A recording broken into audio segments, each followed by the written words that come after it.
వాడు చచ్చాడ్రా. నేను చెప్పేశా. వాడి రక్తం కారి కారి భూమిలోకి ఇంకిపోయింది.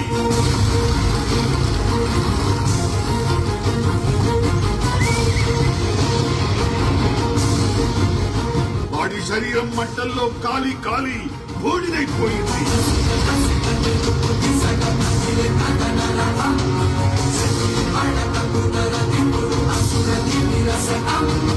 వాడి ప్రాణం ప్రాణహిత నది ప్రవాహంలో కొట్టుకుపోయింది.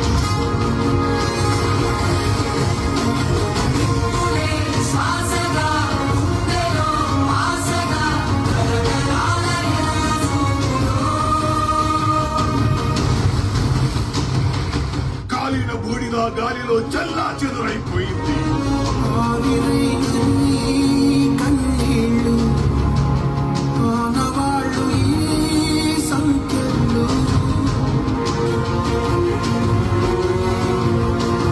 వాడి ఆయువు అనంత విశ్వంలో ఆవిరైపోయింది.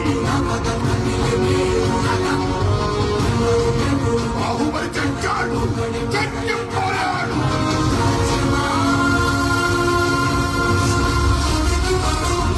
ఈ మాదిరిగా భయపడే పరిస్థితి లేదు. ఆ రోజు సోనియా గాంధీ గారితోనే కొట్టడం, చంద్రబాబు నాయుడు గారితోనే కొట్లాడతాం, ఇంకా ఎవరితోనే కానీ కొట్లాడతామని చెప్పి గుర్తుపెట్టుకోండి.